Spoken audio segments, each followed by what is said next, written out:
கிறிஸ்துவுக்குள் பிரியமானவர்களே, உங்கள் யாவருக்கும் என் அன்பின் வாழ்த்துக்கள். இன்று கூட நம்ம ஆராதிக்கிற தேவன் எங்கே இருக்கிறாரு? நம்மள பலர் அவர் எங்கேயோ இருக்கிறாரு என்று நம்ம நினைத்து கொண்டிருக்கிறோம். உண்மையில் அவர் எங்கே தான் இருக்கிறாரு? செப்பனியா 3:17 வாசிக்கிறோம், உன் தேவனாகிய கர்த்தர் உன் நடுவில் இருக்கிறார், அவர் வல்லமையுள்ளவர். அதேபோல் ஏசாயா 12:6 இஸ்ரவேலின் பரிசுத்தர் உன் நடுவில் பெரியவராய் இருக்கிறார் என்று வாசிக்கிறோம். அவர் உண்மையில் நம் நடுவில் தான் இருக்கிறார், நம்மோடு தான் இருக்கிறார், நமக்குள் அவர் வாசமாய் இருக்கிறார். சூரிய குடும்பத்திலே ஏராளமான கிரகங்கள் உண்டு.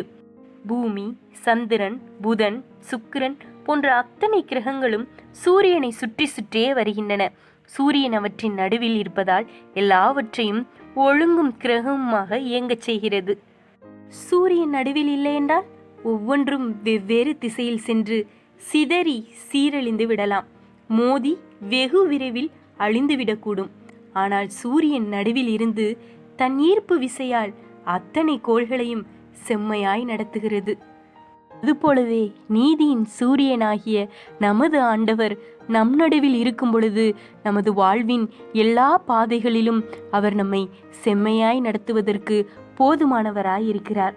தேவ பிள்ளைகளே, நீதியின் சூரியனாகிய கர்த்தர் உங்கள் குடும்பத்தில் மையத்தில் நடுவில் இருக்கிறாரா? குடும்ப ஜெபம் உண்டா? பிள்ளைகளுக்கு வேத வசனத்தை போதிக்கிறீர்களா? கிறிஸ்துவுக்குள் உங்கள் இல்லத்தில் முக்கியம் இடம் கொடுக்கிறீங்களா?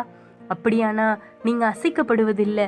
சூரியன் எல்லா கோள்களையும் செம்மையாய் நடத்துவது போல நீதியின் சூரியனாகிய நம் கர்த்தர் நம் நடுவில் இருந்து பெரிய காரியங்களை செய்வார், நம்மை நேர்வழியாய் நடத்துவார். இன்று கர்த்தரை உங்கள் நடுவில் இருக்க நீங்கள் இடம் கொடுப்பீங்களா? எல்லா துதியும் இயேசுவுக்கு மாத்திரம் செலுத்துவீங்களா? உங்கள் நடுவில் உங்கள் மையத்தில் கர்த்தரை வைத்து அவருக்கு முக்கிய இடம் கொடுக்குறீங்களா?